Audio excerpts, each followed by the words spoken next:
Hello, respected viewers. It's George from Ireland. So, welcome back to my channel once more.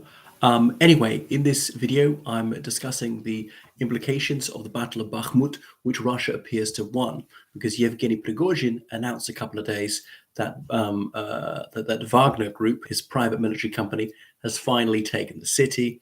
He's posed there with the Russian flag, surrounded by some of his masked thugs. So the first shells landed there over a year ago, but the battle was going on in earnest since August 2022. So it took 9 months to do this. 9 months. Prigozhin himself said in February they would take it by the end of April. Here we are, late May, forgive me, and they appear to have finally done it.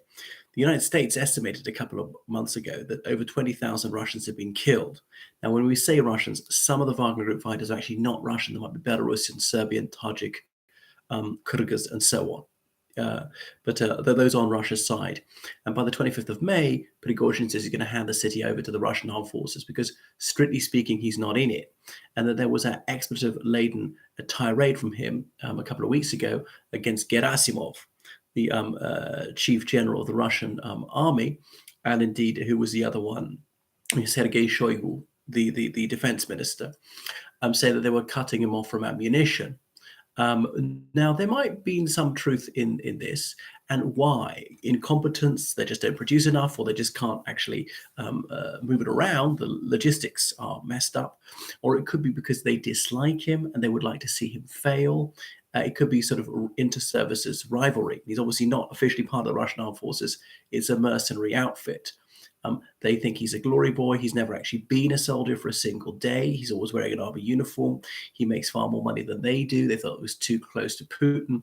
So they'd like to see him fall flat in his face. So there could be an element of that to it. Whether it's cock-up conspiracy, I can't say. But President Zelensky was in Japan as a guest at the G7 summit when it was put to him that Russia had taken Bakhmut, and he said, no, it's not true, not terribly convincingly, that they're fighting on the suburbs. On the 9th of May this year, as in Russian Victory Day, there was a big artillery bombardment and a Ukrainian counterattack, which stunned everyone and made a small amount of ground. But anyway, sheer weight of numbers has eventually taken its toll. So the Americans apparently advised the Ukrainians months ago to pull out of the city. But the Ukrainians didn't do so. That was worthwhile because they inflicted very high casualties on the Russians. Even Prigozhin said publicly that his side suffered 5 times more casualties than they inflicted. And the Ukrainians were just stunned at these human wave attacks. It was incredibly wasteful in human life. But Putin is obviously willing to send his men to their deaths in huge numbers to gain a bit of rubble. So human life means nothing to him. These people are expendable. His own nationality, so much for him wanting to save lives by his illegal war of unprovoked aggression against Ukraine. Actually, Prigozhin started referring to Bakhmut by its Soviet-era name. There was another reason why Ukraine was so eager to hang on to this city, despite its lack of strategic significance. Obviously, it was very demoralizing for the Russians not to be able to take this for so long and to suffer very high casualties. Yes, troops got killed. Also, equipment got destroyed, like tanks, artillery, armored personnel carriers, infantry fighting vehicles. What else? Wasted some of the Russian ammunition. And another thing is it allowed time for Western arms shipments to arrive, for tens of thousands of Ukrainian troops to be trained abroad. Over 20,000 trained in the United Kingdom alone. They've been trained in Spain, in Sweden, Germany, France, other places. Surprisingly, not in the United States, but trainers have come from New Zealand and elsewhere to train them in the UK. Obviously, the New Zealand army was sort of carbon copy of the British army. Its rank system and doctrine is actually quite similar, so they gel very well. And training is obviously outside Ukraine, so they can't be hit whilst training by a missile strike, drone strike, air strike, anything like that. And they said that they're back there now and ready for their counteroffensive, more or less. Had it even begun in Bakhmut? People wondering, where's it going to be? I mean, a lot of people saying it's going to be down towards the Sea of Azov to break the land bridge. But now that Russia's taken Bakhmut, that gives them a lot more forces they can spread to other sectors. That was another reason the Ukrainians were very keen to have the Russians concentrated in one place, because they didn't know where the next attack is going to come. And as the Russians have got numerical advantage, they could attack in several places at once. I mean, actually, the logistics system is probably not up to it. Now, who was it that American general of the Second World War saying amateurs talk tactics and professionals talk logistics is often as mundane as, can you deliver enough munitions fast enough? That's it. It's numbers, rather maneuverability or some ingenious plan or something like that. And so it's just statistics. So we don't know when that's going to come, but it does seem that their offensive capability is exhausted, very high casualties, low on ammunition. So many of their tanks destroyed, particularly the more modern ones, some of their artillery as well.